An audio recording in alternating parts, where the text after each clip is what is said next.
You had a meeting at 8 o'clock. If you weren't there at 7:30, you were late. Saw one cover. Greedy, greedy, greedy. That's nonsense, nonsense, nonsense. You know, I have to smile because people always say you're the greatest con man or the greatest confidence man. I received the message that John wants closure. And I looked at my father, and again, we're being monitored, so we have to be very careful how we communicate. They didn't wear suits for fashion, they wore them as armor. This isn't a tale of legends born from myths. These are real men who walked the line between infamy and fortune, amassing millions while the world watched, sometimes silently. Today, we dive into the dark, rich history of the wealthiest American gangsters of all time. Number 10, Michael Francesi, $4 million. Unlike most of his peers, Michael Francesi walked away from the mafia alive and rich. The former capo regime of the Colombo crime family was once dubbed one of the most powerful mafia bosses in America by Fortune magazine. Night in 1975 when I took an oath and became a sworn made member of the Colombo family. When I first, after my dad proposed me, it was about 2 weeks later when an official in the family, a captain, picked me up and he took me to see the boss. Now, I don't know if you're aware, but Joe Colombo had been shot, seriously wounded at a big rally that we had in Columbus Circle back in 1971. He eventually died from the wounds, and I was about 12 steps away from him when that happened on the stage.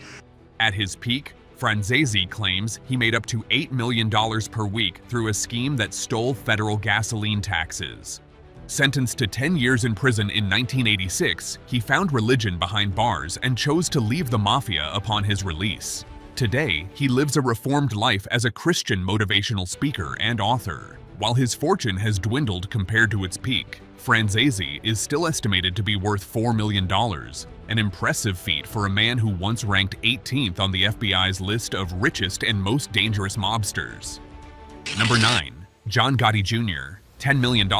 Last minute, the day we were picking the jury, I sat there. I left the house that morning, getting ready for trial, and I saw my wife, and I saw my kids, and I saw my whole family, and I says, I gotta try to end this here. I gotta try to end this. I went and spoke to my lawyers, and I says, get me the plea. Get me the plea, I'll take the plea. What did you plead guilty to? Racketeering. John Jr. Gotti followed in the footsteps of his notorious father, John Gotti, who led the Gambino crime family with swagger and savagery. When the elder Gotti was imprisoned in 1992, Jr. took over as acting boss, steering the family through one of its most legally turbulent eras. Between 1999 and 2009, Jr. faced 4 separate racketeering trials, all ending in mistrials. By 2010, federal prosecutors finally gave up on convicting him. Though he denies any ongoing involvement in organized crime, Jr. Gotti walked away from his criminal years with a fortune estimated at $10 million, most of it tied to extortion, illegal gambling, and loan sharking. Number 8, Ephra Taylor, $10 million. Unlike traditional gangsters, Ephra Taylor's weapon was deception, and he used it to target churches. Once heralded as a financial prodigy and self-made millionaire, Taylor launched a series of wealth-building seminars at religious institutions across the U.S., promising high returns through real estate investments. In truth, it was an elaborate Ponzi scheme. Taylor scammed investors, many of them elderly and low-income churchgoers, out of millions before being convicted in 2015. Number 7, Frank Abagnail, $10 million. Frank Abagnail's empire wasn't built with bullets. It was built with forged checks, fake identities, and astonishing audacity. Best known as the inspiration behind the Hollywood blockbuster Catch Me If You Can, Abagnail claims to have posed as a doctor, lawyer, professor, and even a Pan Am pilot, all before the age of 21. Born in 1948, Abagnail's criminal career was short but wildly lucrative. You know, I have to smile because people always say you're the greatest con man or the greatest confidence man. You know, I was a 16-year-old boy who ran away from home and ended up on the streets of New York City and said, okay, how am I going to survive now? And I first realized that I can't survive as a 16-year-old. I have to have people believe I'm an adult. So, you know, the first thing I did was alter my driver's license to make myself 10 years older. And it started out with me more as survival. How am I going to survive? So he allegedly passed over $2.5 million in fraudulent checks across 26 countries before being caught at 21. After serving prison time, he turned his skills around and now runs Abagnail and Associates, a security consulting firm. Number 6. Paul Castellano, $20 million. Paul Castellano, known as Big Paul, inherited the reins of the Gambino crime family following the death of Carlo Gambino in 1976. Born Constantino Paul Castellano in Brooklyn, New York in 1915, he wasn't your typical mob boss. He preferred fine dining and luxury to street-level violence, but don't let the tailored suits fool you. He was as ruthless as any crime lord. Castellano modernized the Gambino family by focusing on white-collar crimes like racketeering, extortion, loan sharking, and labor union control. His command stretched deep into construction, concrete, and food industries. But his obsession with legitimacy created tension within the organization. Many traditional mobsters disliked Castellano's corporate style and his disconnection from street-level operations. It all ended in a hail of bullets outside Sparks Steakhouse in Manhattan in 1985, when hitmen loyal to John Gotti assassinated him in broad daylight, an execution that marked one of the most iconic power shifts in mob history. Number 5. John Gotti, $30 million. Charisma, ruthlessness, style. John Gotti had it all. Known to the public as the Dapper Don and to law enforcement as the Teflon Don, Gotti was the boss of New York's Gambino crime family, the most powerful crime syndicate in the U.S. during the 1980s and early 1990s. His rise to power was cemented in December 1985, when he orchestrated the assassination of then-boss Paul Castellano outside Sparks Steakhouse in Manhattan. Gotti's early years were defined by poverty, growing up in the rough streets of Queens alongside his brothers, all of whom found their way into organized crime. Under the mentorship of underboss Agnello Della Croce, Gotti became a top earner, controlling lucrative operations in gambling, loan sharking, and racketeering. Fearing retribution from Castellano for dealing narcotics, a violation of family rules, Gotti took a preemptive strike, murdering his boss and seizing control. At his peak, Gotti was reportedly earning between $5 million and $20 million a year. He flaunted his wealth with designer suits and a public persona that drew media attention, a rarity in a world where most mafia bosses stayed in the shadows. But fame brought scrutiny. Despite being acquitted in multiple trials, thanks to intimidation, bribery, and rigged juries, his luck ran out in 1992 when his underboss, Salvatore Sammy the Bull Gravano, flipped and testified against him. Gotti was convicted of 5 murders, racketeering, obstruction of justice, and more. He died of throat cancer in prison in 2002. Number 4. Rafel Edmund, $50 million. Rafel Edmund III turned Washington, D.C. into a war zone.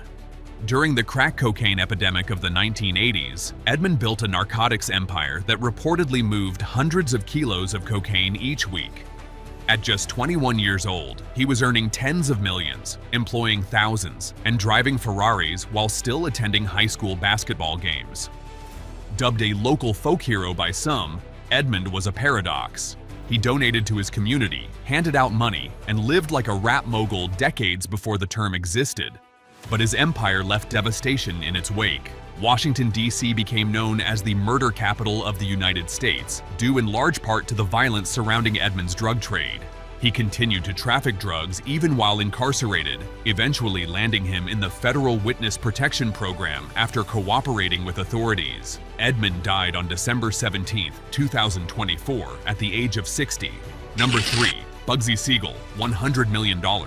Benjamin Bugsy Seagull was more than a mobster, he was a visionary.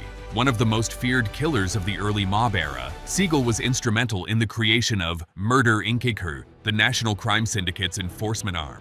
But his most enduring legacy lies not in blood, but in neon. Seagull helped build the foundation of modern Las Vegas. Backed by mob money, he took over the construction of the Flamingo Hotel after its original financier, William R. Wilkerson, ran out of cash. Seagull envisioned a gambling oasis in the desert where luxury and vice would coexist under one glittering roof. But Seagull's dream came at a cost. The Flamingo's construction ran massively over budget by nearly $1 million, a sum the mob believed he and his girlfriend Virginia Hill had skimmed.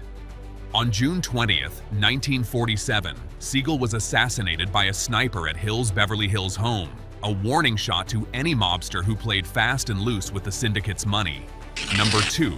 Al Capone, $100 million. When people think gangster, they think Al Capone.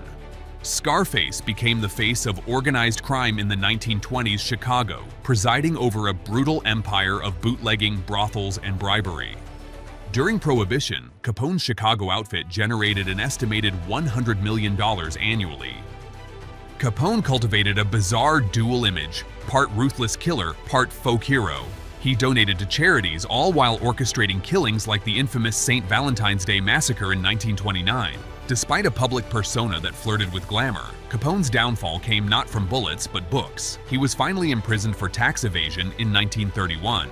By the time he left prison, Capone was a shadow of his former self, ravaged by neurosyphilis and no longer in control of the outfit. He died in 1947 at age 48. Number 1. Leona Helmsley, $5 billion. The most unexpected name on this list? Leona Helmsley, a real estate magnate, hotel queen, and convicted felon. Though not a gangster in the traditional sense, Helmsley's tyrannical behavior, criminal tax evasion, and mob-style management of her empire earned her a place in America's criminal elite. Well, I think what he was trying to do was to say she's a tough bitch, so she's a tough bitch. Don't have dinner with her, don't socialize with her, but she's not guilty. Mrs. Helmsley, one of the other things said about you was that you used to swim in your pool upstairs and you had your own chef handing you a shrimp as you came out of the water. Oh yes. Firstly, so stupid. The shrimp is high cholesterol. I've been on a low cholesterol diet because of my family's history, which is a horror, all right?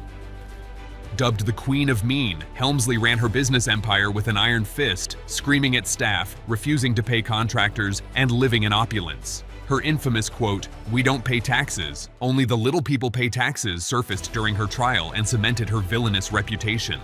If you found this journey through the darker side of American fortune fascinating, don't forget to hit that like button, subscribe for more deep dives into history's hidden corners, and ring the bell so you never miss an upload.